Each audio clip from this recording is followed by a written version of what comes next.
Kuliah Sosiologi Hukum. Topik ke-11 dari 60 topik. Teori klasik sosiologi hukum.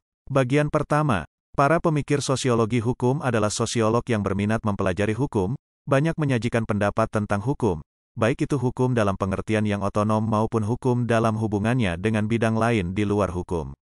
Pemikiran para tokoh ini mengakibatkan timbulnya bermacam-macam konsepsi dan teori, yang dikembangkan atas dasar berbagai perspektif yaitu suatu kerangka konsepsi dasar, paradigma atau model. Model tersebut sangat tergantung pada ilmuwan tentang latar belakang atau fokus perhatiannya. Adapun pola pembagian pembabak dan tokohnya, didasarkan pada pemikiran Surjono Sukanto yang menyebutkan bahwa penyusunan kategori perspektif teoretisi didasarkan pada berbagai kriteria seperti kerangka ilmu-ilmu hukum yang mencakup ilmu hukum dogmatis dan ilmu hukum kenyataan, kecenderungan perkembangan teori yang juga sering dipergunakan sebagai kerangka dasar, kerangka bidang-bidang tata hukum, latar belakang dan pusat perhatian penyusunannya, yakni ilmuwannya. Charles Louis II yang dikenal dengan Baron Montesquieu, lahir tanggal 19 Januari tahun 1689 dan meninggal 1755. Karyanya yang terkenal, L'Esprit de Lois atau The Spirit of Laws, 1748.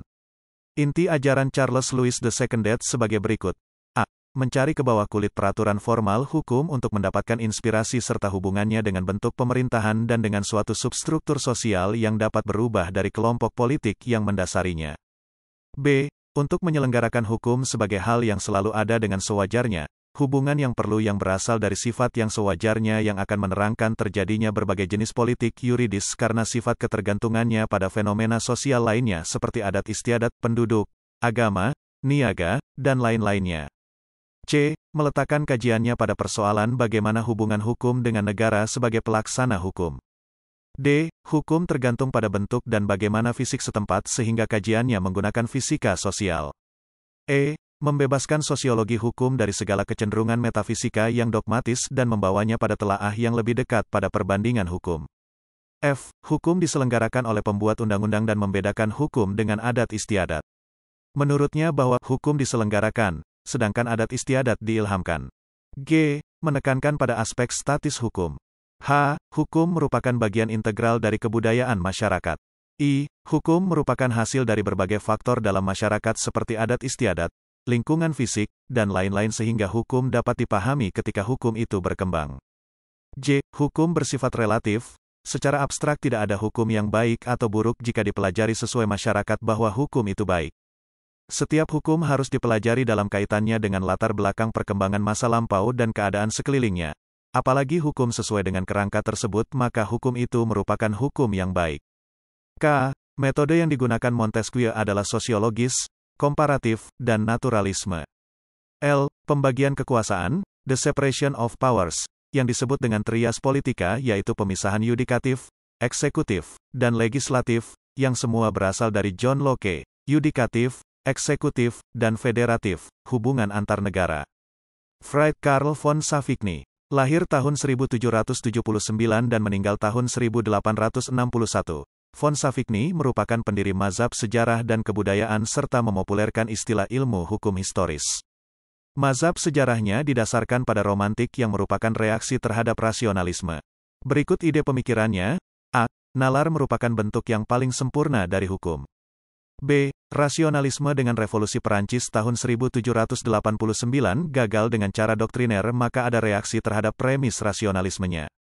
C. Timbul gagasan pada sejarah dan tradisi sehingga timbul mazhab sejarah hukum oleh Savigny sebagai penggantian pemeriksaan hukum secara rasional dan ideal.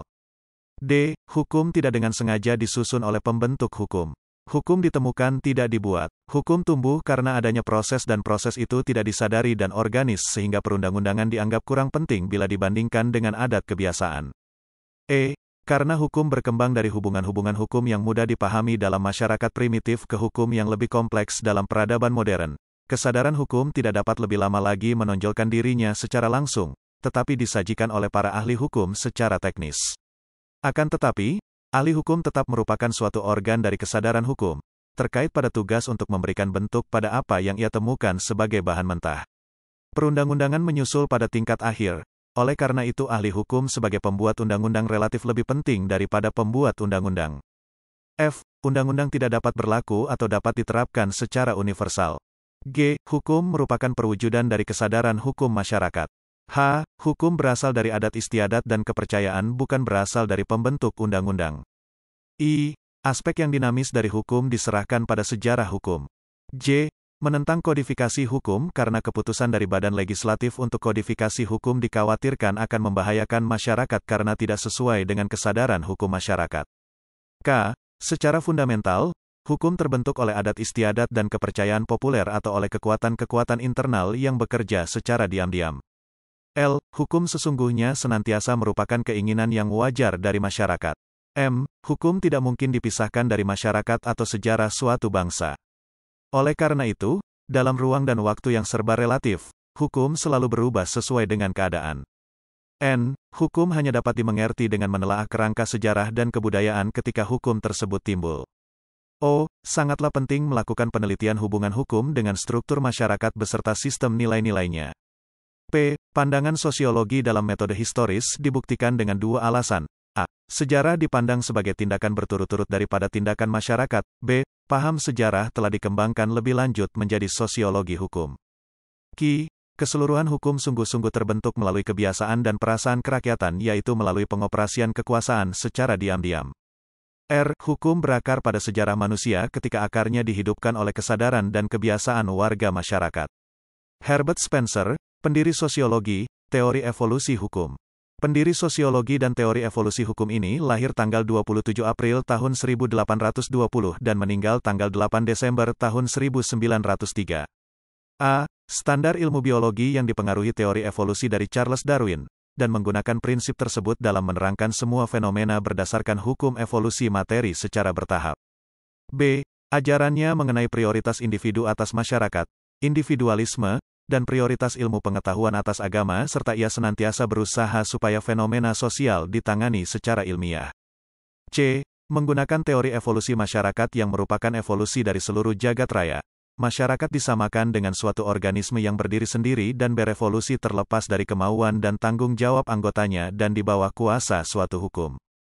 D. Membedakan evolusi dalam 4 tahap, yaitu, 1. Tahap penggandaan dan pertambahan, di mana segala sesuatu yang semula kecil atau lambat akan berkembang membesar. 2. Tahap kompleksifikasi, di mana semakin sulitnya suatu struktur organisme akan menjadikan sebagai salah satu akibat perkembangan. 3. Tahap pembagian diferensiasi, di mana setiap pembagian pasti akan terbentuk suatu fungsi yang diberikan. 4. Tahap pengintegrasian, di mana adanya proses diferensiasi yang mengakibatkan perpecahan sehingga kecenderungan ini perlu adanya proses yang mengimbangi atau mempersatukan. E. Dalam evolusi peradaban dan hukum seleksi alamiah dan ketahanan merupakan faktor yang menentukan. F. Menentang rumah sakit dan program pengentasan kemiskinan, di mana legislasi sosial ini merupakan intervensi terhadap hukum seleksi alamiah. G. Mengelompokkan tipe-tipe masyarakat berdasarkan 1. Masyarakat militeristis dengan ciri-ciri, yaitu orang bersikap agresif dan lebih suka merampas daripada hidup produktif. Kepemimpinan berada di tangan orang-orang yang kuat, kekuasaan bersifat absolut, kultur luhur yang berevolusi menjadi politeisme, dan monoteisme, perubahan-perubahan sosial yang ada selalu karena adanya perubahan dalam kegiatan pokok masyarakat.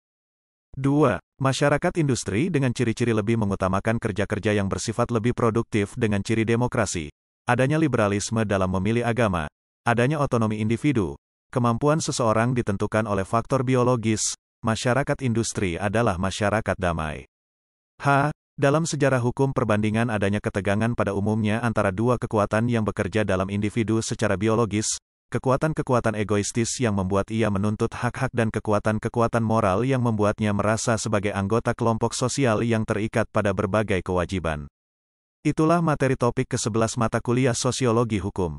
Channel ini akan sangat membantu pemahaman mahasiswa yang sedang kuliah di perguruan tinggi manapun di Indonesia, dan sebagai wawasan bagi masyarakat umum. Untuk pemahaman yang lebih baik, putar dan dengarkan video tutorial berulang-ulang. Subscribe dan like, agar Anda mendapatkan update tutorial lainnya. Bagikan juga link video ini, agar teman lain juga mendapatkan manfaat channel ini. Terima kasih. Sampai jumpa.